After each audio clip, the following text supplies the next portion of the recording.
नजर डालेंगे दिलचस्प और अजीब खबरों की तरफ। माहाना $1000 कमाने वाला नन्हा बच्चा।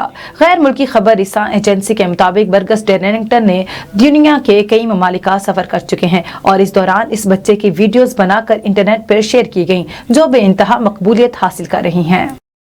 खुशी से निहाल झूमती दुल्हन कार चलाकर हाल पहुंच गई। शादी की खुशी तो ज्यादातर दुल्हन दूल्हा को होती ही है, लेकिन शायद आज हम आपको दुल्हन की एक ऐसी वीडियो दिखा रहे हैं जो आपने पहले ना देखी हो।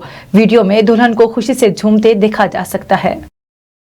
6 माह कबल मोबाइल निकलने वाला मरीज का कामयाब ऑपरेशन। पेट में से मोबाइल निकाल लिया गया। मिस्र से ताल्लुक रखने वाले मोहम्मद इस्माइल के पेट से सिक्योरिटी मुआयने से बचने के लिए 6 माह कबल निकले जाने वाले मोबाइल फोन को कामयाब ऑपरेशन के बाद निकाल लिया गया। मोहम्मद इस्माइल को पेट में शदीद दर्द की वजह से अस्पताल मुंतकिल किया गया, जहां उनका CT स्कैन किया गया तो मालूम हुआ कि उनके पेट में प्लास्टिक की थैली में लिपटा हुआ एक अदद मोबाइल फोन मौजूद है।